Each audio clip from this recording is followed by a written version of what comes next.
aire agus a bhrán na héireann. In anam dé agus in anam na glún a chuarún agus ón a bhórsaí sean idris na náisiúntáachta. Tá éire tríne ag garam a clinne faoin na bratacht agus ag búl a buile son a saoirse.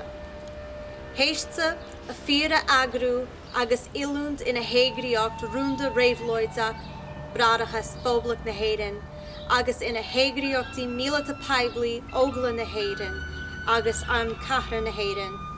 Agus héiste a riala bhéis a chuirt go fáinach chun forfachta agus fechu go buan seasamhaach leis a bhail honneníomh tá sí ag ghlacadh na fáilte sin anois agus le cabhar ó na clin dóireach America ó thóchúlathe calmas in Eorop ach thar gach ní le muiníonn as a neart dílis hain tá sí ag búla buile in nóchas ómláin go meirisidh bua.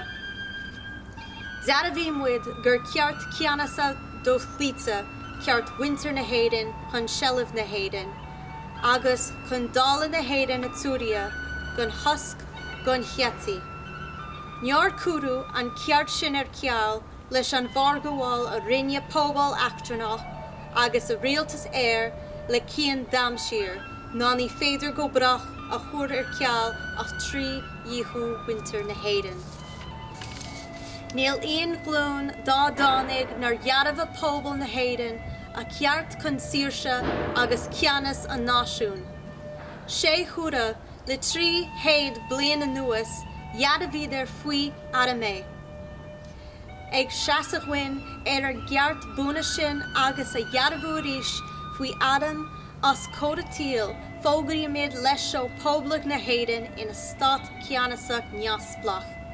Agus cuireimiid ar nanam hain agus anam ar comrádí córic en neall lena saoirse agus lena leas agus lena móra I measc na náisiún.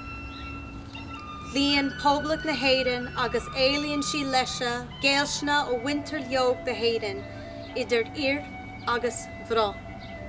Ráthíonn an Poblacht saoirse creidte agus saoirse hibialta chum chearta agus chum héisina do siaránna leog agus dearabhíonn sí gurabé a rún séan agus sonas a lorig go náisiún leog agus do gach riine le cóthúrán do chlin leog an náisiún agus le neabhart ar an as-íontas cóthú déan tuisc acharab agus rialtas achtarnach agus léir dailú neonlach an tromlach san am atá imi.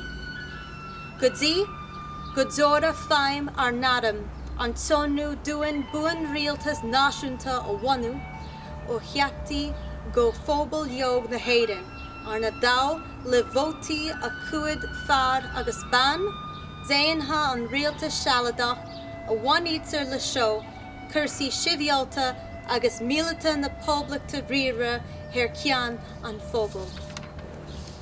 Cuireimiid cóis Poblacht na héireann faoi chuimirce dhiamór na nila chuachta agus impiaimiid a bheannacht ar nadam. Yadamid gan íon duine a bhés ag fónasa chúsin do charingt asanóra urthaí le mí líthas le mí chianacht ná le slád. San uair ar bharta seo sé dulgas náisiún na héireann a chruthú lena misnach agus lena dé ampar agus le til a cling a dirivert hain a son na machas a poibli go dilinn sí an réim ró úsó is dáine.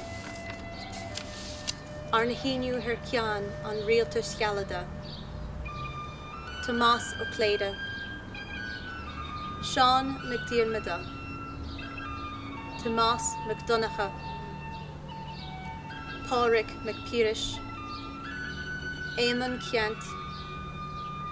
Séamus ó Coníla. Joseph ó Plungcéid.